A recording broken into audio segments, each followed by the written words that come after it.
I'm sure glad y'all moved up closer. Yeah, so I know that I've met a bunch of you all who this is your first Needle's Eye thing ever, but we got to differentiate. How many of you are here as like card-carrying members of the Tommy Thompson fan club? Because I know we have some. Yeah, okay. That's right. So thank you for coming out. If you are part of that fan club or not, if this is your first Needle's Eye thing, would you also raise your hand? That's phenomenal. Thank you all for being here. That is, you can be doing a lot of things on a Thursday night. We hope that this is a refreshing conversation at night, an opportunity to meet other believers in the marketplace. Right, Tommy, we have a lot to talk about. Why don't we do this for all of those not in your fan club, maybe who just met you tonight or don't know anything about you? You have this really interesting career arc. Would you talk people through what your career journey was up until this point? Yeah, well, it kind of just shows I'm a very mixed up human being. I went to college at Davidson College, grew up in Richmond. I was actually born here, one of the few natives these days, so born in Richmond, and went to Davidson College and had no idea what I wanted to do. I had never done anything in my life in all the years of high school in business, so the last thing I thought I wanted to do was to go into business and get towards the end of college, and you have to make some decision, and I was involved in the Christian fellowship at Davidson. So I went, well, that's going okay. So I guess I'll just go to seminary. It's the first thing I can think of. So I went to seminary and first in Georgia and then finished up in Richmond. And as I was finishing up, I was spending time with my brother, who is an entrepreneur and had a couple of businesses. And we were talking about his businesses. I became really intrigued with this challenge of building a business and building a culture and trying to make it succeed. And so we made the decision practically right as I was graduating from seminary for me to join him. And it was strange. I was at the graduation ceremony and everybody was talking about, well, what church are you going to? I'm going into business with brother. It was like, what would you do all the seminary stuff for?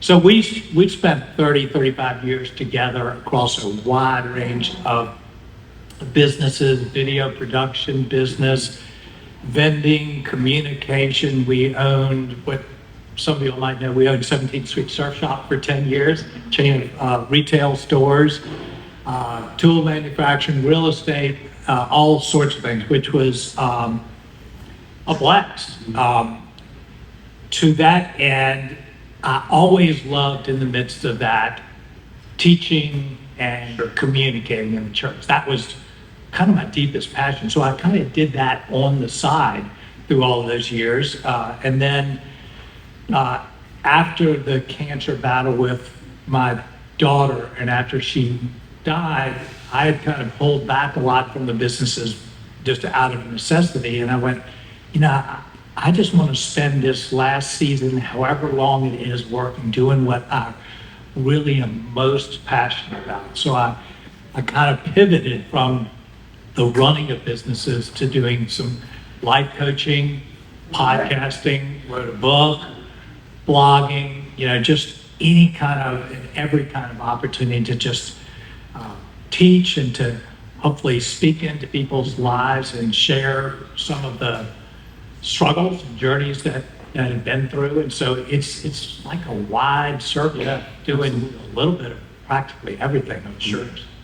Well, and we want to spend some time on the pivot that happened after that just deep tragedy. Sure. But I want to do some of your earlier career first, because there's some really interesting elements there. So a lot of people in the church, even if they work in finance or as an attorney, wrestle with, am I doing something less Christian than my pastor or the missionary? And you kind of had that very clearly. You're at your seminary graduation ceremony saying, I'm going into business. And they're saying, I'm going to make no money in the church, right? And so tell us how did you wrestle with that? Or did it just feel really clear from God that was where he was leading you? Because some people would feel quite guilty making that decision. I don't think we should, right, but some people would. Yeah, no, I wouldn't say that I ever really wrestled with guilt about it. Because even though I'd gone to seminary, it wasn't really my vision to go work in the church. I thought maybe a parachurch ministry. And so I always thought, well, this business stuff is challenging.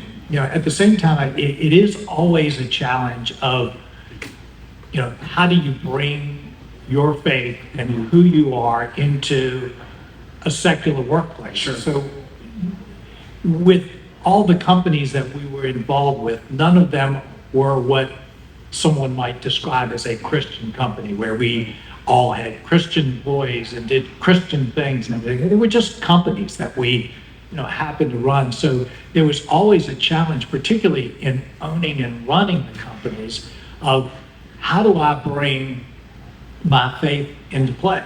Because when you run a company, you have to do hard things. Right. You don't always, can't put on a nice, kind, sweet smile all the time. And so there was this challenge of how do I be real with who I am and consistent in my faith while at the same time running a company. But I love that.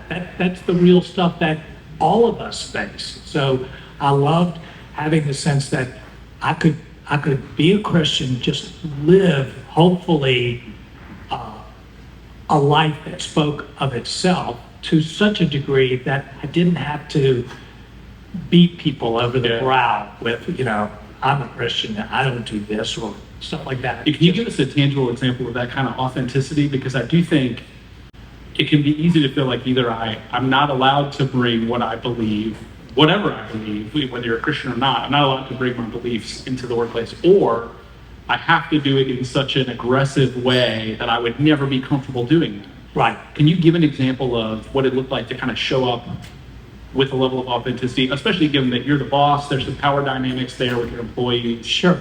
Well, the aggressive approach never worked for me. Yeah. I'm too much of an introvert to do that.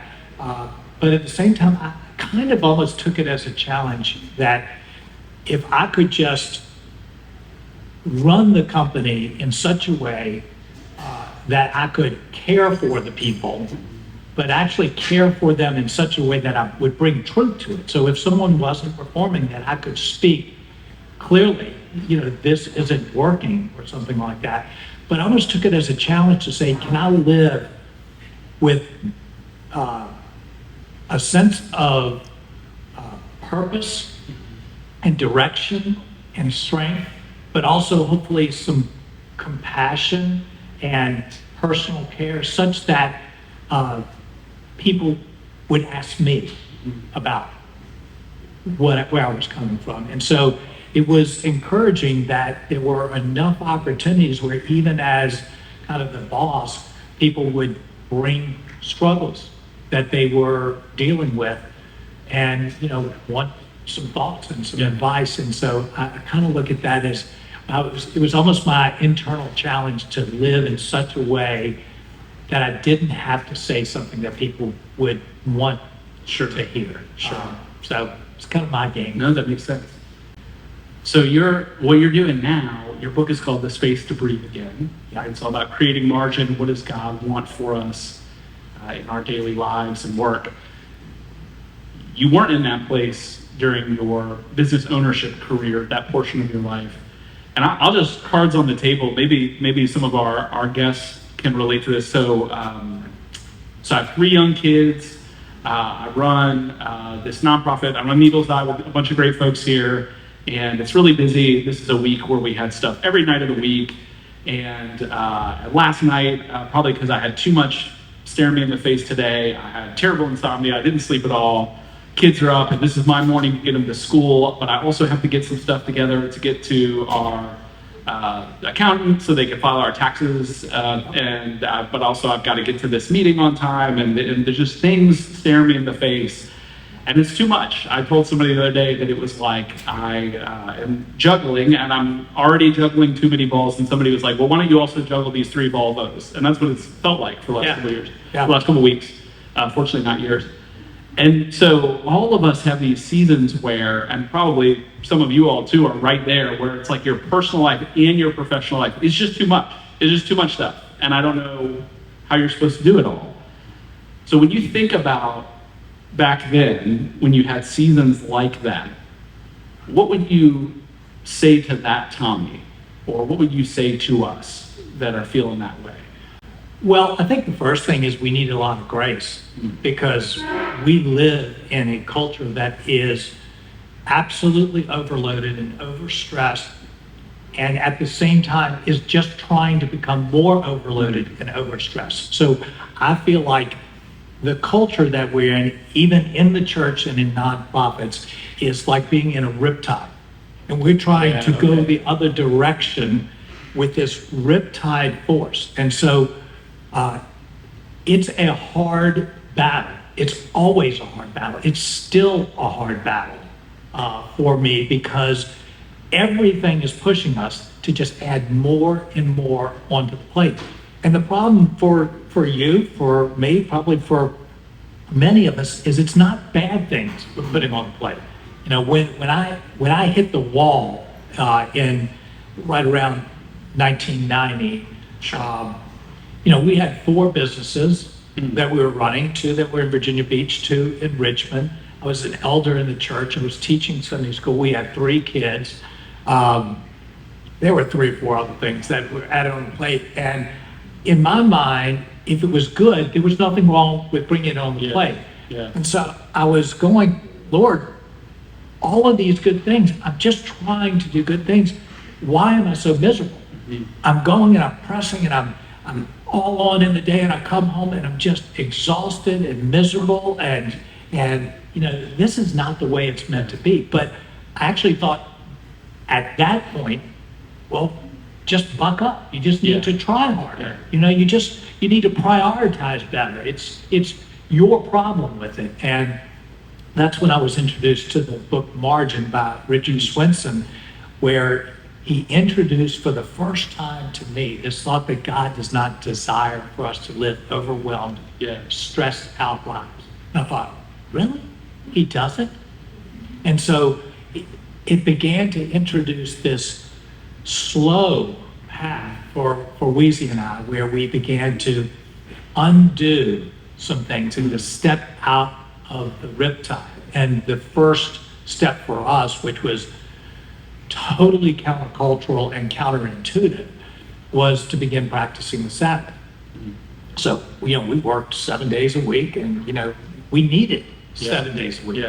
So it made no sense to think if we can't get everything done in 7 days, how are we going to get it done in 6 days? But we looked at things and went, this is what God says. So I've tried everything else. I'm just going to try this. And that began to give us that first taste of having some space and some breath. And it was so refreshing, and it brought the first element of first rest and then some joy. And then we started other little small steps of creating some time in the morning and creating these different ways of getting away from speed and noise and distraction. And it was this slow journey. And the critical piece, and I think this was just such the grace of God, is he took us through what was a 20-year journey of learning those lessons really slowly, of changing and telling others about this, which was the very lessons that were the core that enabled us to, in our minds, survive one of the hardest things parents can survive. And I have no doubt in my mind that if God hadn't taken us through that journey and we hadn't learned very imperfectly, you know, how to create space in our life, we would have absolutely drowned under the stress and the difficulty of 7 years of walking with, you know, our daughter through cancer. And all of the years were extremely hard. So we just would have drowned. So it was God's grace to literally prepare us for a long period of time so that we could survive the storm. So it's critical. It's hard. We do it imperfectly. Everybody's situation and even weeks are different. But if we don't start pushing against it, then we'll just get taken out by the riptide. can you talk about what was so you're running 4 businesses, you've got all this stuff going on. You decide we're going to practice the Sabbath, which I think a lot of believers, we either do it because it's a law and we have to do it and we feel this rigidity around it, or it's like, I wish that I could do that, but like I have too much to do, right? Where you can fault. But you said, as a survival mechanism, we have to take advantage of what God has provided. So how did that actually play out? Because I imagine it was hard and good in equal measure. Oh, it was actually kind of funny because we started to practice it, and I think for the first several months, all Weezy and I would do is we would trade off, and one of us would go take a nap for almost the whole afternoon while the other one watched the kids, and then we would reverse it. So all we could do was to use the Sabbath to just catch up on being utterly exhausted. And then finally, after a while, and it was months of, is this all we're ever going to do on the Sabbath? Is just take naps? We finally started to kind of figure out some rhythms and figure out how to have times with the kids and do a few other things. So we had to begin to get that taste to even figure out where to go. But that's what I say, it was slow, and it was practically embarrassing how poorly we did it for a long time.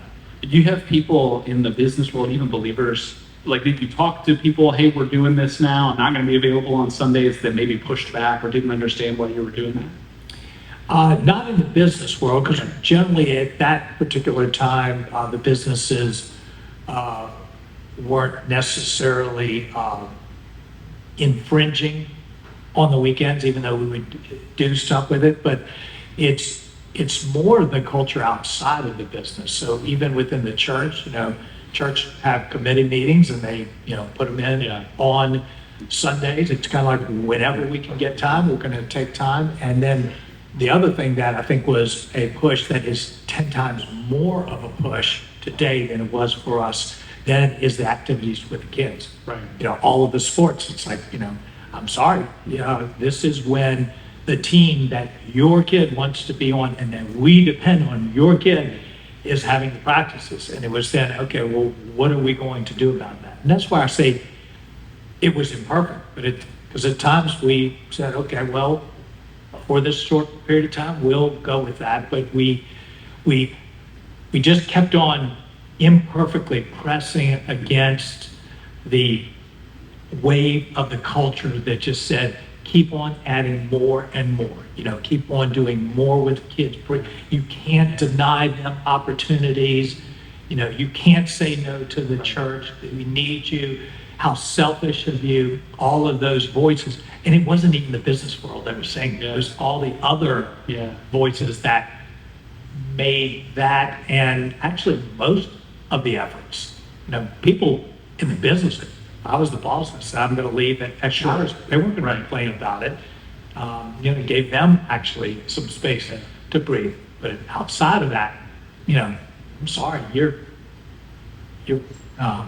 making it hard on me. You're judging me.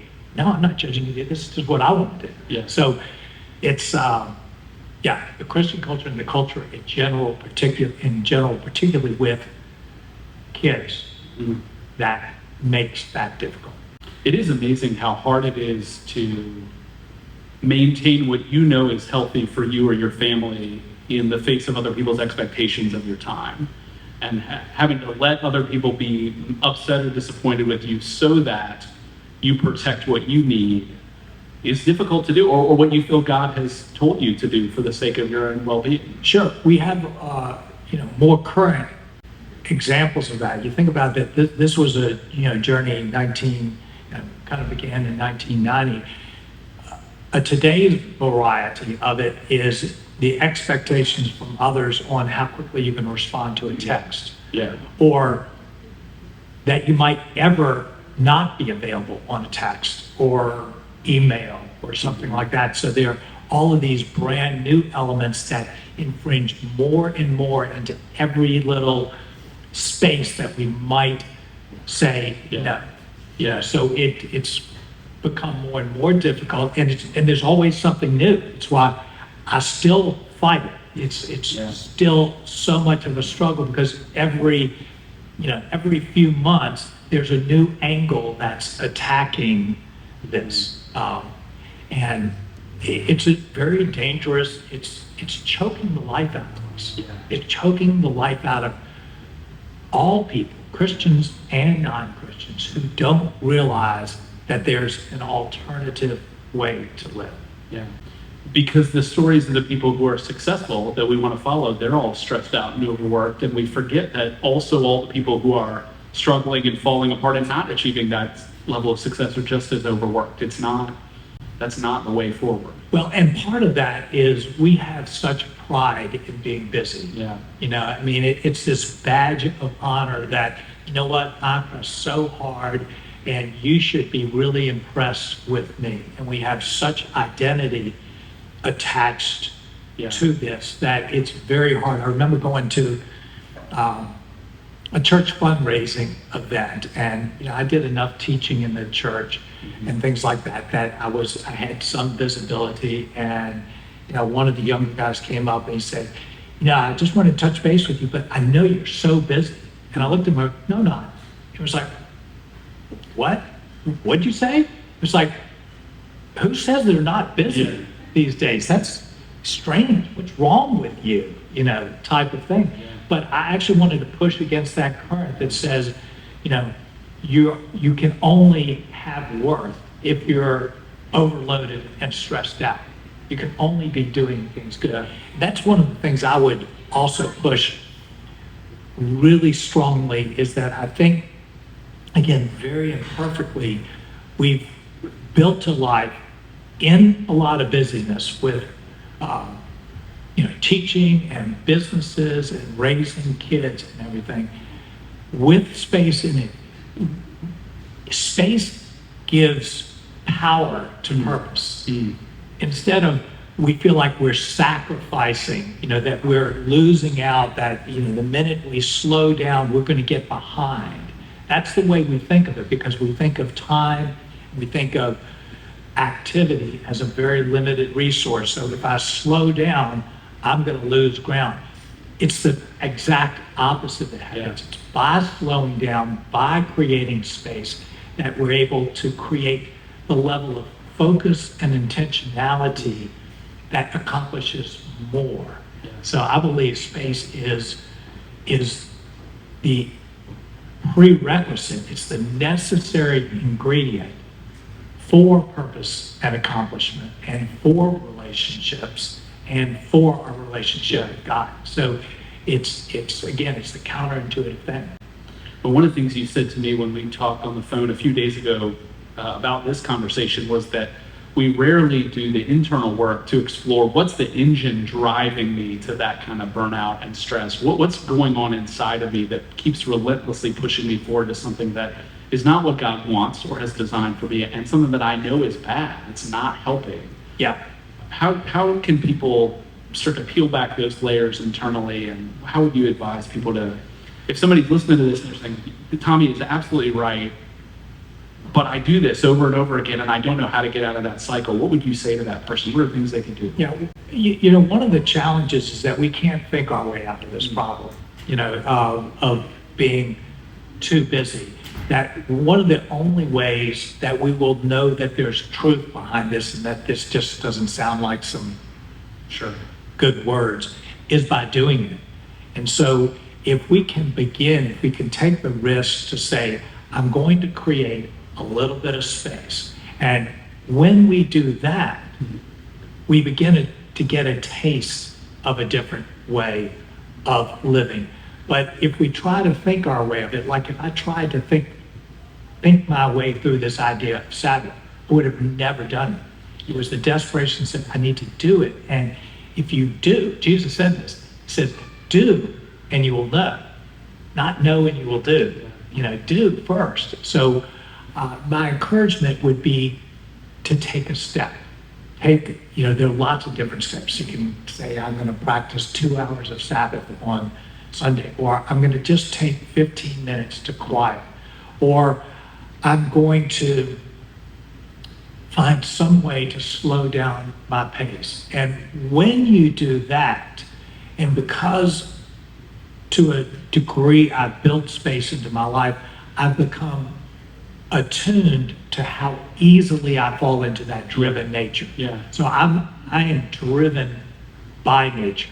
So my default, left to my own devices, is I'm going to be competitive, I'm going to be driven, and I'm going to go hard, and I'm going to add more and more.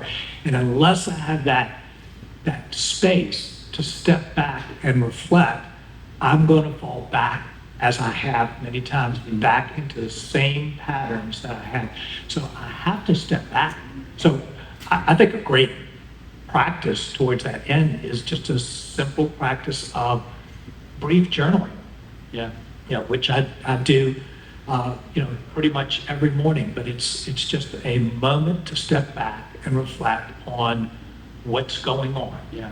Either what's went on or what's going on inside of me, and that's incredibly helpful. But if we don't step back, there's nothing that's going to ever cause us to ask those questions. We can go a whole year and never ask a question to ourselves of what's going on inside. So I think it begins with kind of taking that step. Absolutely. And there's a way that we in the church can talk about taking care of ourselves, self-care, whatever the language is, where we spiritualize it to such a degree that you recognizing your own human limitations can be talked about in a way that that's like not trusting God. Well, God's the one that's supposed to take care of you. You're not supposed to take care of yourself. You need to keep serving. Why wouldn't you be on that church committee? Why wouldn't you do this thing? And one of the things that you talk about in your book is that that's actually not what the Lord intends. The Lord doesn't intend for you to, if God tells you to martyr yourself, you do it. But a lot of times we just decide that he wants us to. We decide he wants to run us, or he wants us to run ourselves into the ground, but he's never told us to do that. Yeah. I think we can even take that a step further. I've come to believe that God cares a lot more about who I am than what I do. That what I do is simply a vehicle to him making me into the person he wants me to become. That becoming is more important than doing. Yeah. And we reverse that. We reverse that tremendously, that we think that the main interest of God is in us accomplishing and doing. And of course, if that's good, then the more you do it, the better it is. And I think God most desires our hearts. And the doing is just a mechanism by which he can get to us. Now, it's great we get to partner with him along the way, but to think that that's really his ulterior motive, he's just trying to get people to do stuff for him, God's so much bigger. Yeah, absolutely. Well, and there's a horrifying and shattering clarity that comes with a terrible diagnosis or the loss of a daughter, a loved one, a sister. The Lord had you and your wife on this journey before Perrin's diagnosis. Right. And then you had to walk daily with your family through that, through 7 very hard years. So I'm trying to be really careful with my words. I never think that when we lose someone we love that we should reduce their loss to just the things that we learned, because they're more important than the lessons that we took. But how did being slower and creating space and realizing ahead of time my value is not in my productivity allow you to be more present for your daughter, your other children, your wife during that season? Well, there's some practicalities to it. One of the things that both Weezy and I did is we really increased the time early in the morning that we spent in quiet with God. And that was something that was a difficult choice to make, because when you're suffering like that, and it was constant in us watching that going on with our family, there's part of you that goes, the last thing I want to do is to get quiet. Yeah. I just want to run from it. I want to stay as busy as I can. I don't want to think about this. But we realized that it was very important for us to engage with the quiet and engage with what was going on, engage with our suffering, engage with our anger, engage with all different aspects of it. I'd say the other practical piece was, because I'd gone through those lessons, the first thing I did after Perrin was diagnosed is I went to my brother, who was in business with him, and said, I got to back off 75%.